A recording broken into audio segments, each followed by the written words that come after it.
बादशाह की किससे बगावत करने का अंजाम तो यही है, कत्ल है। उस वक्त भी ऐसे दलाल किस्म के लोग मौजूद थे जो कहते थे आने की क्या जरूरत थी, लेकिन आज भी ऐसे दलाल मौजूद हैं। अगर कोई हक बोले, तकलीफ में पड़ जाए तो लोग कहता है क्या जरूरत थी बोलने की, क्या जरूरत थी ऐसा करने की, क्या जरूरत थी ऐसा करने की। अगर यही बात इमाम हुसैन अगर समझ लेते कि क्या जरूरत थी मदीना छोड़ के करबला जाने की, यहाँ सारे लोग हाथ पांव चूम ही रहे हैं, आराम से मैं मस्जिद नबी में नमाज पढ़ा ही रहा हूँ, आराम से खाऊंगा पीऊंगा, मैं यजीद की बैत कर लूंगा, वो हर महीने 2 लाख रुपए 2 लाख चांदी का सिक्का देगा हमको, आराम से खाएंगे पिएंगे, मर जाएंगे, माँ फातिमा के पाँव में दफन हो जाएंगे, दुनिया में भी आराम, मरने के बाद जन्नती नौजवान का सरदार तो हैं ही, जन्नत के मालिक मुस्तफ़ा ने तो कह ही दिया है कि ये हमारे हसन हुसैन जन्नती नौजवान के सरदार हैं। अगर ये सोच लेते बाकी कोई फर्क नहीं पड़ता, आराम से इज्जत से रहते। 55 साल 5 महीना 5 दिन यानी 4-5 इस दिन आपकी शहादत हुई, तो उस वक्त और वो मदीने ही में रहते तो भी उतने ही उसी टाइम में वो मरते, उतनी ही उससे उम्र एक लम्हा ज्यादा नहीं होती, मरते आराम से खाते पीते बकी में दफन, और जन्नती नौजवान के सरदार तो होते चूंकि जन्नत के मालिक मुस्तफ़ा ने कह ही दिया है। लेकिन ये नहीं होता, आज हुसैन के नाम के लफ्ज़ से इमाम नहीं लगता, हर मेंबर पे हुसैन, हर मजलिस में हुसैन, हर महफिल में हुसैन, हर दरसगाह में हुसैन। हुसैन का नाम बुज़दिलों को जवानी अता करता है, हुसैन का नाम गर्दनों को सस्ता कर देता है, हुसैन का नाम सांप जो गिरा हुआ है उसे भी ऊंचा कर देता है, हुसैन का नाम दुश्मनों को नाकों चने चबाने पे मजबूर कर देता है हुसैन, और हुसैन के बाप का नाम बीमारों को भी जवान बना देता है। वो हुसैन का नाम इसीलिए है उन्होंने प्रैक्टिकल में कहा मदीने में सजदा करना और है, तलवारों के साए में सजदा करना और है। अगर नाना जान ने कल क़यामत में पूछा कि बेटा मैंने जो लुआबे दहन तेरे मुंह में डाला था, मैंने जो सजदा लंबा किया था, मैंने जो तुझे पुश्त पे सवार किया था, इसीलिए ना कि मेरी उम्मत जब खतरे में पड़े तो उम्मत का बोझ तुम उठाना। तो मदीने में आराम से खाने पीने के लिए मैंने इतना लाड प्यार नहीं दिया था, प्यार दिया था कि अपनी गर्दन कटा के उम्मत को तबाही से बचा देना। तो हुसैन करबला गए, दुनिया वालों को बता दिया कि हंसते मुस्कुराते हुए हमेशा सारा काम नहीं होता है, बल्कि कभी कभी गर्दने कटा के इस्लाम का काम होता है। तो नाना ने जो चमन लगाया था उस चमन को अब उनके नवासे की खून की जरूरत थी, इसलिए हुसैन तन्हा नहीं अपने बच्चों के साथ करबला गए, बच्चों को भी कटवाया और खुद कट गए। तो कट तो गए, अल्लाह ने कहा हुसैन मदीना छोड़ा तुमने मेरे लिए, अली असगर को कटाया मेरे लिए, अली अकबर की जवानी लुटाई मेरे लिए, तुमने अपनी लाश पे घोड़े की टापों को रंगवाया मेरे लिए, तुमने तलवारों के साए में 72 जख्म नेज़ों के खा के सजदा किया मेरे लिए, तुमने सब कुछ लुटा दिया, कुंबा लुटाया, गर्दन लुटाई, अपनी खेमों को जलवाया, सब कुछ किया। अब तेरा नाम नहीं लूटेगा जब तक इस्लाम रहेगा, तेरी अजमत का डंका बजता रहेगा। नारे तकबीर, नारे रिसालत, नारे गौसियत, मसलके आला हजरत फैजानी शोहदाए करबला, जश्न दस्तारबंदी। आराम से तकरीर किया, आराम से नजराने लिया, आराम से मुर्गा मुसल्लम खाया, अपना घर गया, घर में एसी लगा दी, बाल बच्चों को आराम से खिलाया पिलाया, मर गया। ये वो बात नहीं है जो बात खून बहाने में है, जो बात दर्द उठाने में है। सारी कायनात के सरदार मुस्तफ़ा जाने रहमत के चूल्हे में 2-2 महीने तक आग नहीं सुलगती थी, सिर्फ खजूर और पानी पे गुजर बसर होता था।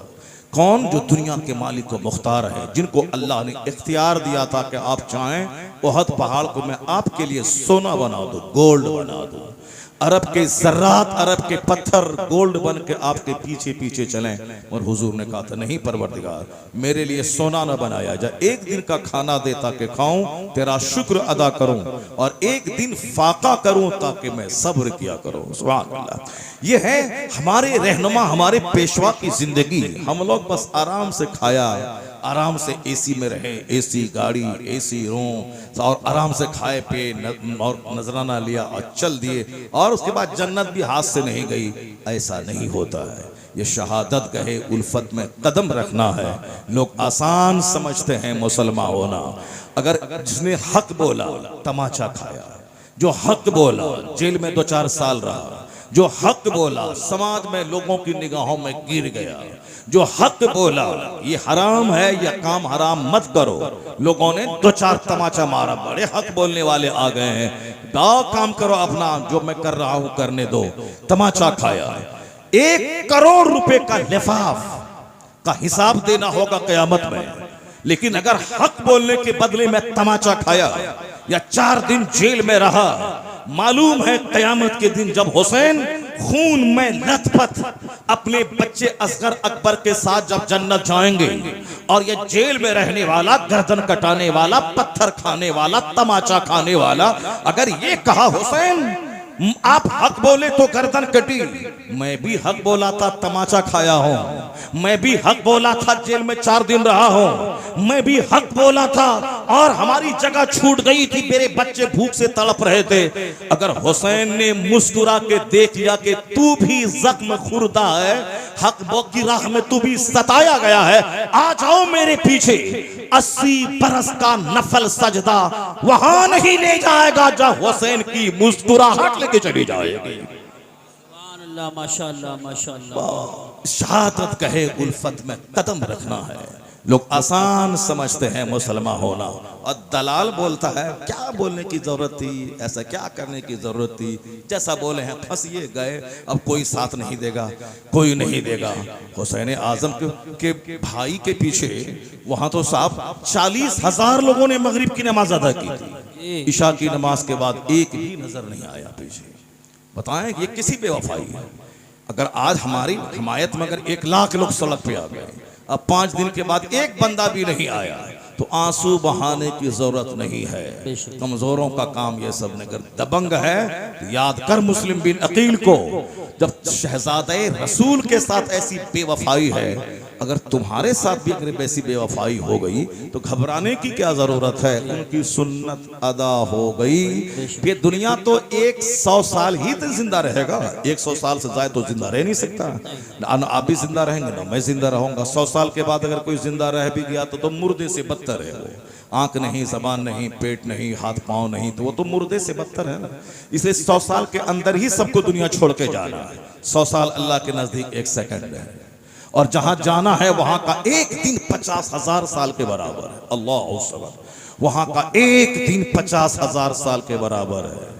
इस पॉइंट को जो भी निगाह के सामने रखेगा, याद रखें कि वो नहीं बोलेगा लाइफ इज वेरी डिफिकल्ट, जिंदगी बहुत मुश्किल है, कैसे गुजारे, आमदनी घट गई, बिजनेस ठप हो गया, कैसे जिंदगी गुजारे, इज्जत बचाना मुश्किल है, सामने वाले के पास 5 मंजिला मकान, ये दाएं वाले के पास 50 लाख की कारें, बाएं वाले के पास 2-4 मॉल, पीछे वाले के पास 1000 बीघा जमीन, फार्म हाउस, उस बीच में छोटा सा मेरा घर, छोटी सी मेरी आमदनी, कैसे मैं इज्जत बचाऊं। अगर मकान और गाड़ी देखेगा तो कुत्ते की मौत मरनी पड़ेगी, क्योंकि गाड़ी की कोई हद नहीं है। गाड़ी 4 लाख की आल्टो भी है, और 40 लाख की फॉर्च्यूनर भी है, और 40 करोड़ की ऊडी कंपनी की कार भी है, और 200 करोड़ की अमेरिकन कंपनी की कार भी है। 1000 बीघा जमीन बेचेगा तो भी 200 करोड़ रुपए नहीं होंगे, लेकिन 200 रुपए की कार इंडिया की सड़कों पे आज दौड़ रही है। अगर नहीं मालूम है तो मुकेश अंबानी की बीवी नीता अंबानी के पास 200 करोड़ रुपए की कार है जो अमेरिका से आई है। 100 करोड़ की कार है जो अमेरिका से आई है। बाप समझ सकते कहां 100 करोड़ और कहां 4 लाख की आल्टो का क्या वैल्यू है। आगे देखेगा तो मर जाएगा, पीछे देखेगा 1000 बीघा जमीन, हमारे पास 5 कट्ठा जमीन, 5 बिस्सा जमीन है, मर जाएगा। दाहिने देखेगा साहब 4-5 मॉल, मार्केटिंग कॉम्प्लेक्स, मेरे पास तो रहने का घर भी नहीं, तो चुल्लू भर पानी में मरना पड़ेगा। अगर बाएं देखेगा साहब क्या शानदार मुलाजमत है, नौकरी है, 10 लाख पे महाना, डॉक्टर इंजीनियर, हमारे पास तो कुछ नहीं, 10,000 पे महाना है, चुल्लू भर पानी में मरना पड़ेगा। अगर आगे देखेगा तो भी मौत, पीछे देखेगा तो भी मौत।